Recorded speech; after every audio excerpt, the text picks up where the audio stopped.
राजन, बोला महाराणी. माझ्या मनात एक इच्छा उत्पन्न झाली आहे, ती तेवढी पूर्ण कराल? इच्छा कळल्याशिवाय मी होकार देऊ शकेल असे वाटत नाही. आपण आता ऐकलत ना, अगस्त ऋषी काय सांगून गेले ते? त्या सर्पिणीच्या पोटी एक तेजपुंज बालक जन्माला आले आहे. हो ऐकले, पण त्याचा आणि तुझ्या इच्छेचा काय संबंध? मला असं वाटतंय आपणच त्या बालकाचे माता पिता झालो तर. म्हणजे आपण अगस्ती ऋषींना विनंती करूयात, त्या बालकाच्या पालन पोषणाची जबाबदारी त्यांनी आपल्याला द्यावी. त्याने काय होणार? राजन, अहो असं काय करताय? सर्पयज्ञाचे फळ आता आपल्याला काही मिळणार नाहीये. हा बालक जर आपल्या राजवाड्यात आला तर आपल्याला दैवी सहवास लाभेल. त्या बालकाच्या निमित्ताने सर्व देव आपल्या राजवाड्यात प्रवेश करतील. शत्रू आपल्याकडे बघण्याचे धाडस सुद्धा करणार नाही. सर्पयज्ञापेक्षाही अधिक पुण्य आपल्याला लाभेल. महाराणी, तुम्ही म्हणता ते योग्य. आपण अगस्त ऋषींसमोर हा प्रस्ताव मागू. मला आशा आहे ते नाही म्हणणार नाही. तुमची ही इच्छा मी अवश्य पूर्ण करेन.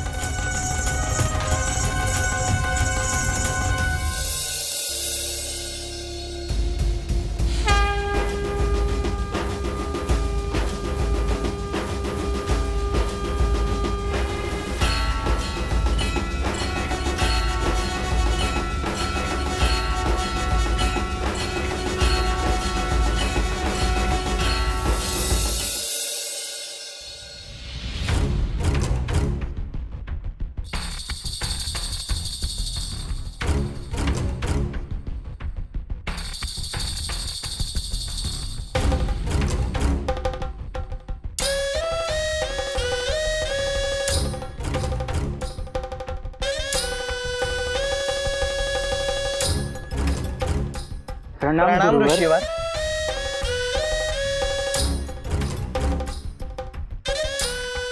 कल्याण हो. आपण इथे? आम्ही आपली क्षमा मागायला इथे आलो आहोत. माझी कशाबद्दल क्षमा मागायची आहे आपल्याला? आम्ही यज्ञामध्ये अगणित सर्पाची आहुती दिली आहे. ती आमच्याकडून थांबलीही नसती, परंतु आपण आम्हाला योग्य वेळी थांबवलं. मी फक्त मला नियतीने सोपवलेले कार्य पूर्ण केले. आणि तुम्हाला क्षमा मागायची असेल तर ती नागदेवतेची मागा. प्रायश्चित्त घ्या.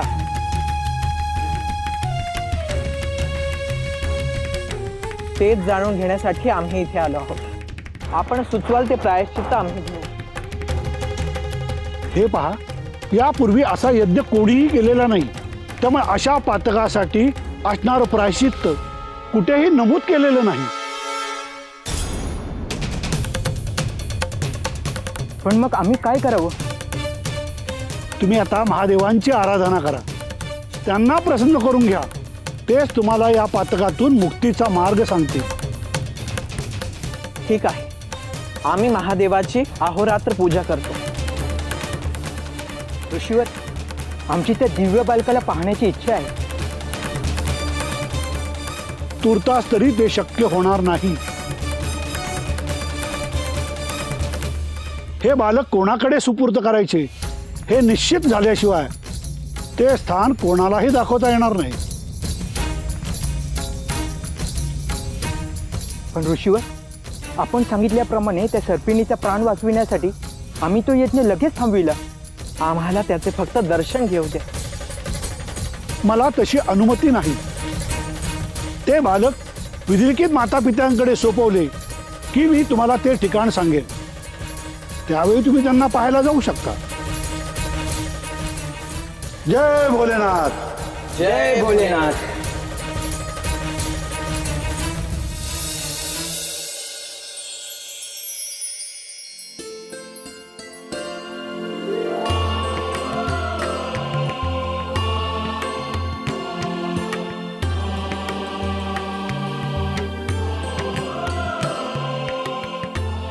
श्री गुरुदेव दत्ताय नमः.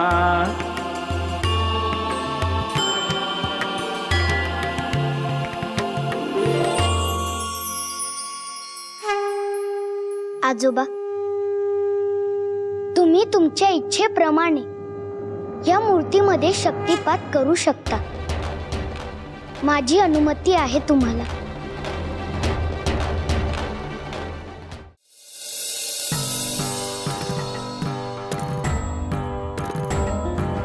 अलग निरंजन, अलग निरंजन, अलग निरंजन, हो अलग निरंजन. साऱ्या विश्वाचा प्रतिपालक तू, दुःखाचा संहारक तू, वेदांचाही कारक तू, शिवहर शंभू. हे नवनारायण अवतार तू, दिनदुबळ्यांचा दाता तू, गुरुशक्तीचा सेवक तू, शिवहर शंभू. अलग निरंजन, अलग निरंजन, अलग निरंजन, हो अलग निरंजन, अलग निरंजन, अलग निरंजन, अलग निरंजन, हो अलग निरंजन, अलग निरंजन, अलग निरंजन, अलग निरंजन, हो अलग निरंजन. साऱ्या विश्वाचा प्रतिपालक तू, दुःखाचा संहारक तू, वेदांचाही कारक तू, शिवहर शंभू. हे नवनारायण अवतार तू, दिनदुबळ्यांचा दाता तू, गुरुशक्तीचा सेवक तू, शिवहर शंभू. अलग निरंजन, अलग निरंजन, अलग निरंजन, हो अलग निरंजन.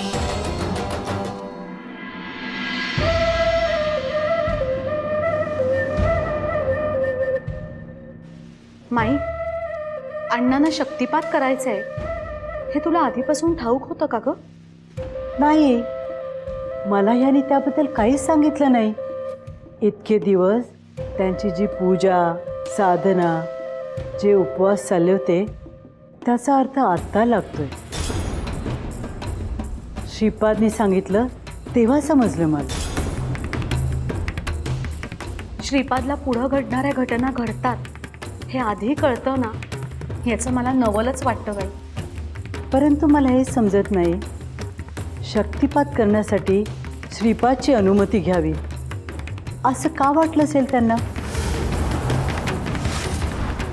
तुला तर ठाऊकच आहे की अण्णांची श्रीपादवर किती श्रद्धा आहे ते. अण्णा श्रीपादला साक्षात दत्तगुरूंचा अवतारच मानतात हे आपल्याला माहितीच आहे. अण्णांनी कितीतरी वेळेला आपल्याला हे सांगितले. आणि श्रीपाद पण काही काही वेळेला असं काही करतो ना की त्याचा प्रत्यय आपल्याला सुद्धा आलाय. पण अण्णा शक्तिपात करायचं म्हणाले ना, म्हणजे नक्की काय करायचंय ग? मी शक्तिपाताबद्दल थोडंफार वाचलंय, पण मलाही फार माहिती नाही आहे त्याबद्दल. असू दे, मी नंतर विचारेन श्रीपादला. अजूनही माझ्या मनाला एक भय वाटतंय. मी हे जे करण्याची इच्छा व्यक्त केली आहे ती योग्य आहे ना? आजोबा, तुम्ही काही चिंता करू नका. तुम्ही आजपर्यंत केलेल्या साधनेचे ते फलित असणार आहे. या मंदिरात मूर्तीसमोर दररोज जी पूजा, आरती, आराधना होते, त्यामुळे या मूर्ती आधीच तेज अस्तित्वात आहे. परंतु तुमच्या शक्तिपाताने या मूर्तीत आणखी चैतन्य निर्माण होणार आहे.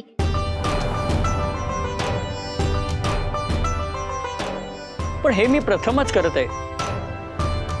हे माझ्या हातून व्यवस्थित होईल का माझ्या हातून काही चूक होईल ही शंका मला छळते.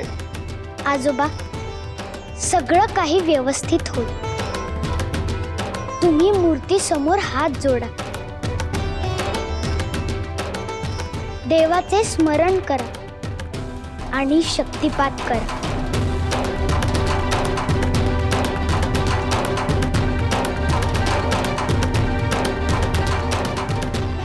श्री गुरुदेव दत्ताय नमः.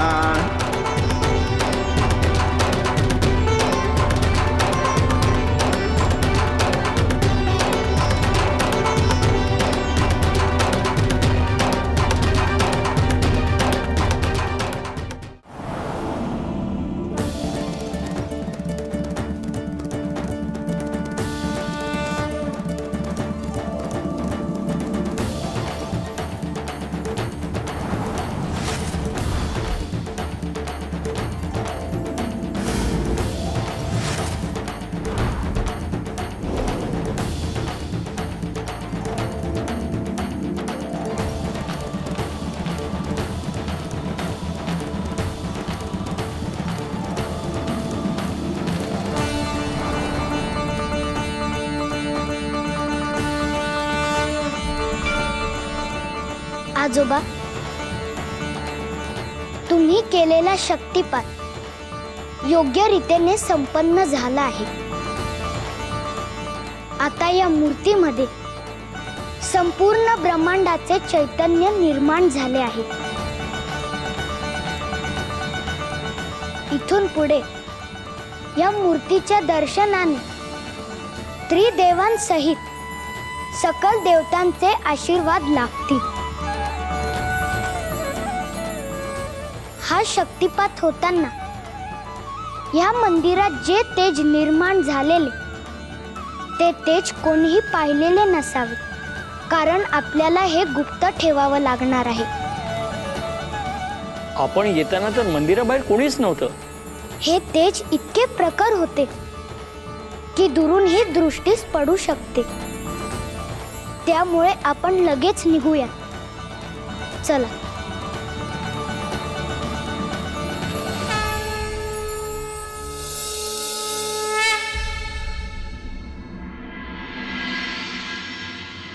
आमच्या शब्दाला मान देऊन तुम्ही आमच्या गावात तुमचं पाऊल ठेवलं. लई उपकार झालं देवा. होय, आमचं पाप तुम्ही झोळीत घेतलं, आम्हाला माफी दिली.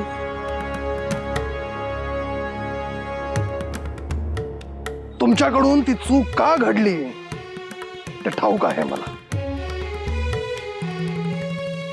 परंतु नाथपंथ हा दत्त महाराजां एवढा तेजस्वी आणि महादेवांसारखाच प्रखर आहे.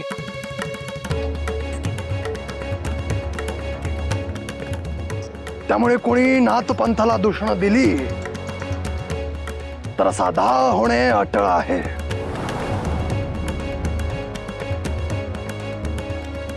इथून पुढे आम्ही नाथपंथांची पूजा करू देवा. पूजाच करायला हवी असे नाही. तुम्ही नाथपंथावर विश्वास ठेवून त्यांच्या विचारांचं पालन जरी केले तरी तेच पुष्कळ झाले.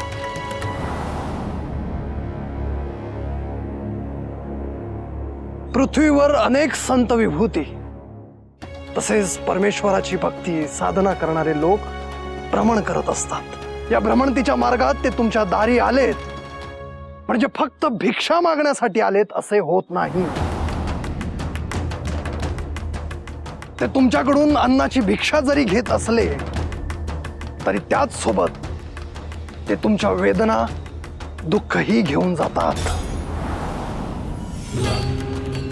आणि त्यांच्याकडील साधनेने कमवलेले पुण्य ते तुम्हाला देत असतात.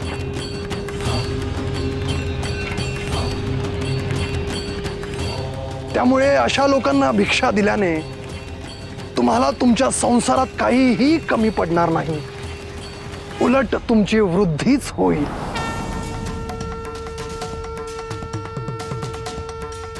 देवा, यापुढे आम्ही कुणावी योग्याला भिक्षा देण्यावाचून चुकणार नाही देवा.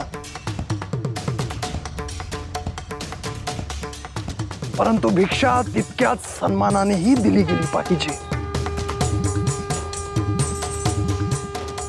कारण दारी आलेल्या योग्याला भिक्षा देणे हा आपला मनुष्य धर्म आहे.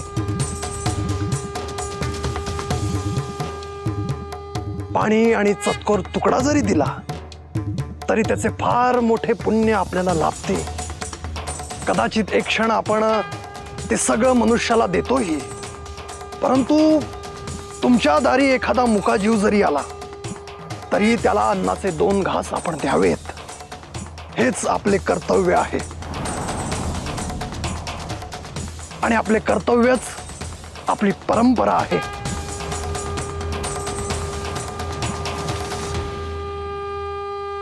आणि ही परंपरा जपलीच गेली पाहिजे.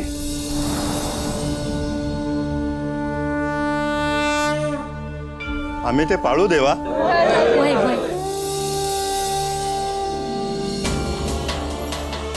आता आम्ही प्रस्थान करतो. पुन्हा येऊ या गावात, किंवा आमच्या नातपंथातील इतर नातही येतील. तेव्हा तुम्ही सगळ्यांनी ही परंपरा पाळावी. कल्याण हो.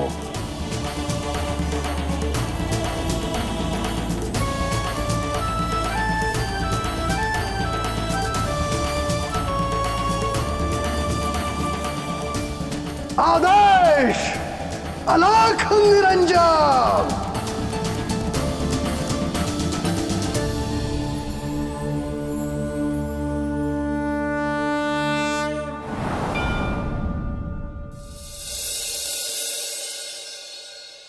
माई, या दोघांना दत्ताच्या मंदिरात जाऊन बराच वेळ झाला ग. अजून कसे आले नाही दोघं परत? येतील ग. दोघं बरोबर आहेत ना? सगळं व्यवस्थित होईल. तसं नाही ग माई, रात्रीची वेळ आहे. या वेळेला त्या दोघांना देवळात कोणी पाहायला नको, नाहीतर भलतंच व्हायचं ग. आपल्याला श्रीपादवर विश्वास आहे ना, होईल सगळं व्यवस्थित.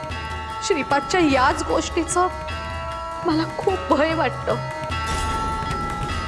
आधीच तो म्हणालाय की 16 वर्षाचा झाला की मी निघून जाणार आहे.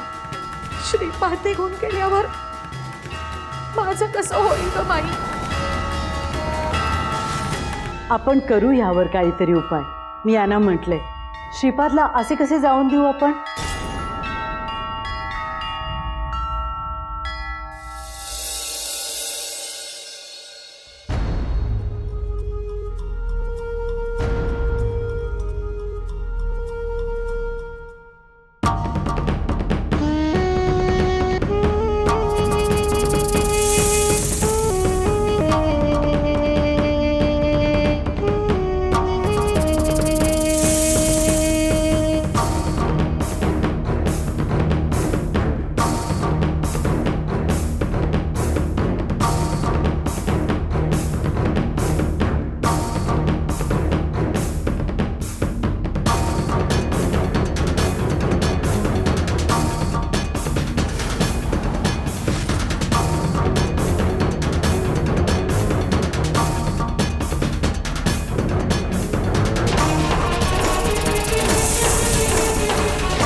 अहो अहो अहो, काय झालं? मला एक स्वप्न पडलं. स्वप्नात मला खूप सारे सर्प आणि नाग दिसले.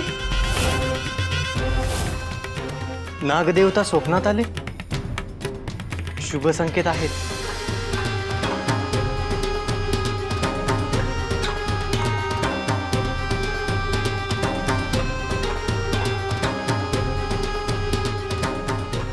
हो ना? ब्राह्ममुहूर्त झाला बघ. अगं बाई, हो की. महादेवा पुढे आज नैवेद्याला दूध ठेव. हो, आवडते मी. हो.